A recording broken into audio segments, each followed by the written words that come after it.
substitute a value. When we replace the variable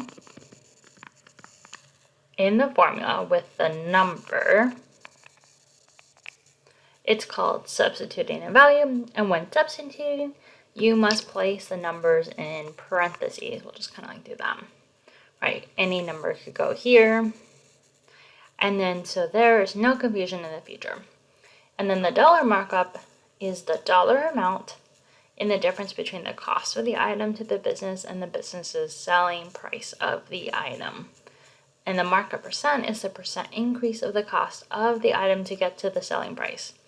In the example below, we will convert the percent to a decimal to save one step in the problems below. So let's look at the examples.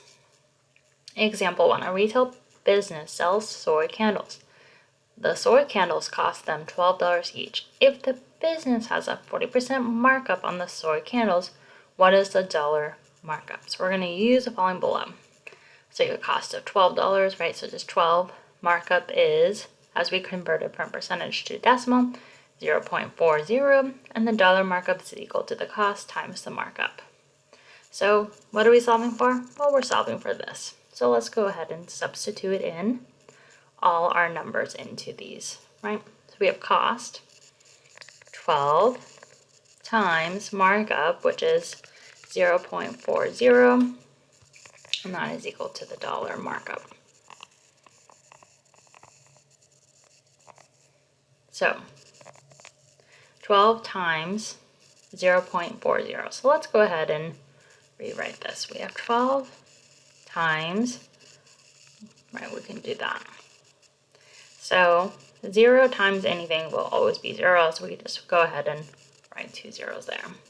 Then we're going to do, right, the 0 for the placeholder, right, and then we move on.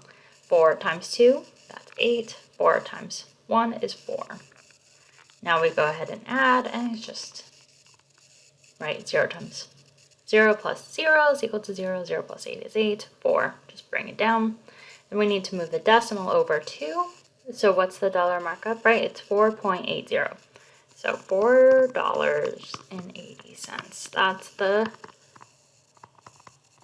dollar markup. Now let's go ahead and look at the next example. So example 2, a retail business sells light fixtures. A light fixture costs $74 each. If the business has a 55% markup on the light fixtures, what is the dollar markup?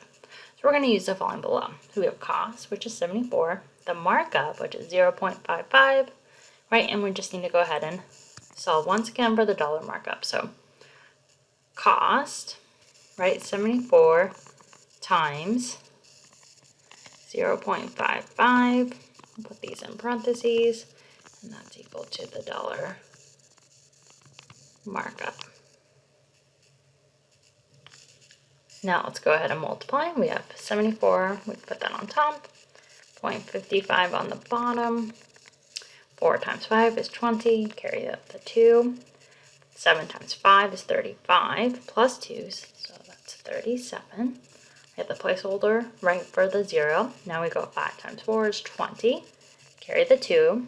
7 times 5, 35, right, plus 2, 37. Now we add 0, 7, 10, carry the 1, that's 4. Then we need to move the decimal over 2 times, so bring the decimal here, 1, 2, ends up right there.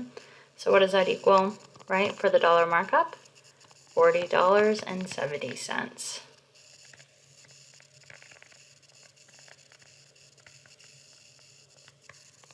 That would be our solution. Now let's go ahead and do the final example. Example 3, we're going to evaluate the following. We have negative x squared minus 2x minus 6, when x is equal to negative 2. So let's go ahead and solve. So we're going to, anytime we see x, we're going to put in the negative 2. So we have minus, right, and then we have x. So then we're going to put minus 2, and we're going to square that.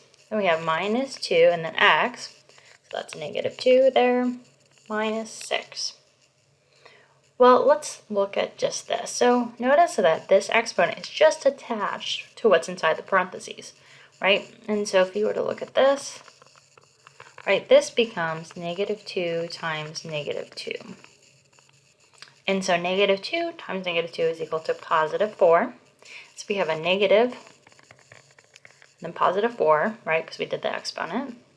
And let's actually go back.